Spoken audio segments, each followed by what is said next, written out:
বাংলাদেশের সর্বশেষ গুরুত্বপূর্ণ আপডেট সংবাদে আপনাকে স্বাগত। শুরুতেই সংবাদ শিরোনাম, পরে বিস্তারিত। শুরুতেই জানাবো, শেখ হাসিনার বিদ্বেষমূলক বক্তব্য প্রচারে নিষেধাজ্ঞা মেনে চলার আহ্বান চিফ প্রসিকিউটরের। শেখ হাসিনার বিদ্বেষমূলক বক্তব্য প্রচার না করতে আবারও গণমাধ্যমের প্রতি আহ্বান জানিয়েছেন আন্তর্জাতিক অপরাধ ট্রাইব্যুনালের চিফ প্রসিকিউটর মোহাম্মদ তাজুল ইসলাম। আজ বুধবার সাংবাদিকদের প্রতি তিনি আহ্বান জানান। তিনি বলেছেন, আমরা দেখেছি শেখ হাসিনার ভারতে বসে হেট স্পিচ, বিদ্বেষমূলক বক্তব্য দিয়ে যাচ্ছেন, বিভিন্নভাবে হুমকি ধামকি দিয়ে যাচ্ছেন, সাক্ষীদের ভয়ভীতি দেখাচ্ছেন, বিচার কাজকে বাধাগ্রস্ত করার জন্য তিনি এসব করছেন। এদিকে চন্দ্রা নবীনগর মহাসড়ক অবরোধ, যানবাহনে ভাঙচুর, আগুন।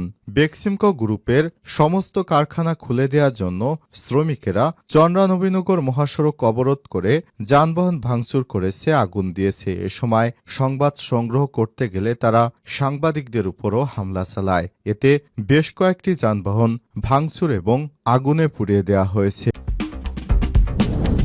এদিকে বিতর্কিত ৯টি ধারা বাদ দিয়ে সাইবার সুরক্ষা আইনের খসড়া প্রস্তুত আইসিটি সচিব। বিগত সময়ে সাইবার সুরক্ষা আইনের ৯টি বিতর্ক ধারা বাদ দিয়ে নতুন করে আইনটি সুরক্ষার জন্য খসড়া প্রস্তুত করে নির্দেশ দিয়েছে আইসিটি বিভাগ।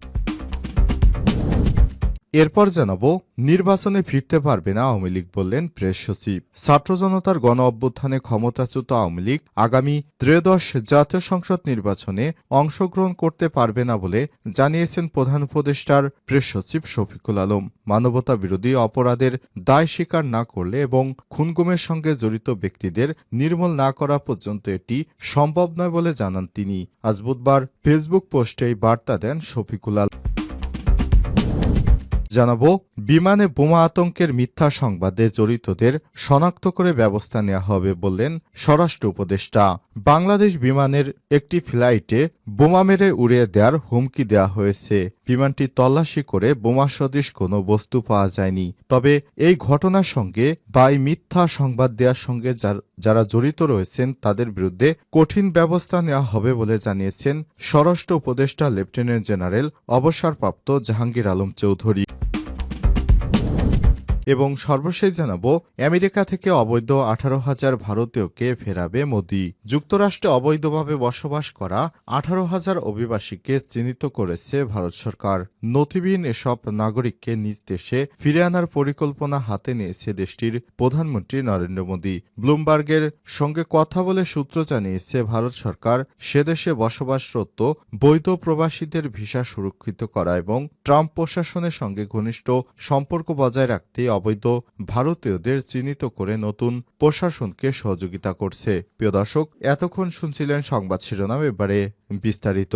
তবে তার আগে বন্ধুরা, অনুরোধ থাকবে সংবাদটিতে একটি লাইক দিন। এই চ্যানেলে আপনি নতুন হয়ে থাকলে আমাদের সংবাদটি দেখতে দেখতে চ্যানেলটি সাবস্ক্রাইব করে রাখুন, যাতে করে বন্ধুরা আমাদের পরবর্তী লেটেস্ট আপডেট সংবাদগুলো সবার আগে আপনার কাছে পৌঁছে যায়। কমেন্ট করে আপনার মূল্যবান মতামত জানিয়ে দিন আপনি বিশ্বের কোন দেশ থেকে বা বাংলাদেশের কোন স্থান থেকে আমাদের সংবাদটি দেখছেন এবং শুনছেন। এবারে বিস্তারিত।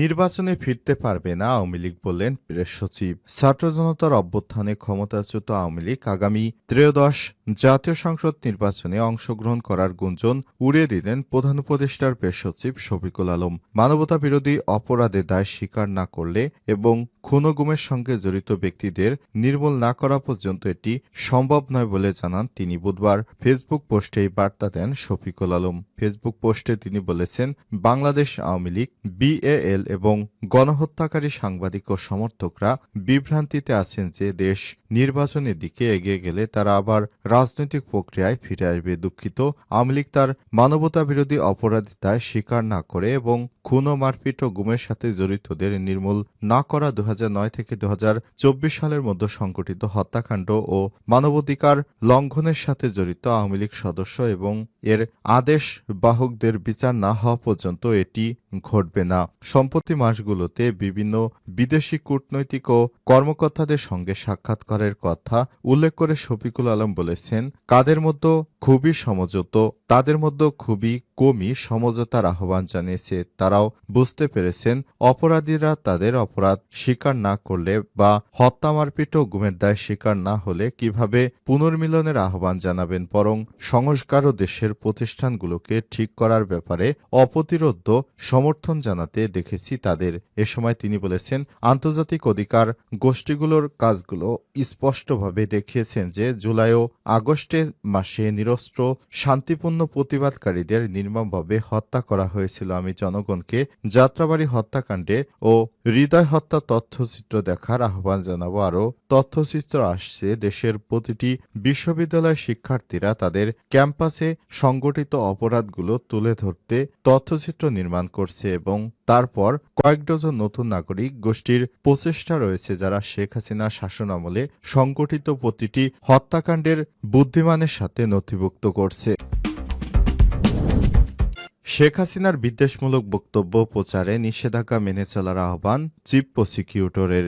শেখ হাসিনার বিদ্বেষমূলক বক্তব্য প্রচার না করতে আবারও গণমাধ্যমের প্রতি আহ্বান জানিয়েছেন আন্তর্জাতিক অপরাধ ট্রাইব্যুনালের চিফ প্রসিকিউটর মোহাম্মদ তাজুল ইসলাম। বুধবার সাংবাদিকদের তিনি এই আহ্বান জানান। তিনি বলেছেন, আমরা দেখেছি শেখ হাসিনা ভারতে বসে হেট স্পিচ বিদ্বেষমূলক বক্তব্য দিয়ে যাচ্ছেন, বিভিন্নভাবে হুমকি ধামকি দিয়ে যাচ্ছেন, সাক্ষীদের ভয়ভীতি দেখাচ্ছেন, বিচার কাজকে বাধাগ্রস্ত করার জন্য তিনি এসব করছেন। তাজুল ইসলাম বলেছেন, ইতিমধ্যেই ট্রাইব্যুনালের আদেশ রয়েছে শেখ হাসিনার হেট স্পিচ প্রচার না করার। এরপরও দেখছি কিছু গণমাধ্যমে শেখ হাসিনার হেট স্পিচ প্রচার করছেন। আমরা অনুরোধ করব তার হেট স্পিচ প্রচার না করার জন্য। ট্রাইব্যুনালের বিচারককে প্রভাবিত করে বা বাধাগ্রস্ত করে শেখ হাসিনার এমন বক্তব্য যদি প্রচার অব্যাহত রাখা হয় তাহলে আমরা এ বিষয়ে পদক্ষেপ নেওয়ার কথা ভাবব বলেও জানান তিনি। এর আগে গত 5ই ডিসেম্বর সাবেক প্রধানমন্ত্রী শেখ হাসিনার ঘৃণা, বিদ্বেষমূলক ও উস্কানিমূলক হেট স্পিচ, সব ধরনের লিখিত, অডিও, ভিডিও, বক্তব্য, বিবৃতি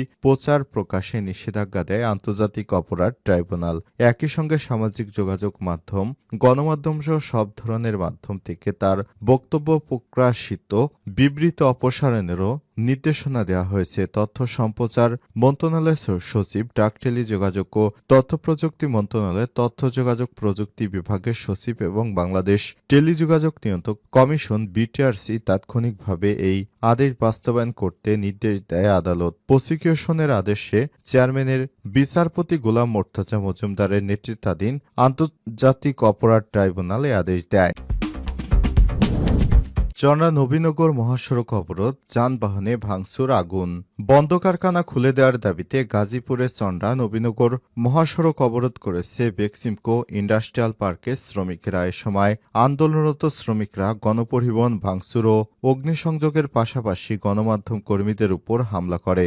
আজ বুধবার 22শে জানুয়ারি দুপুর 3টার দিকে শ্রীপুর সানসিটি মাঠে পূর্ব নির্ধারিত সমাবেশের ডাক দেয় শ্রমিকেরা। সমাবেশের এক পর্যায়ে বেক্সিমকো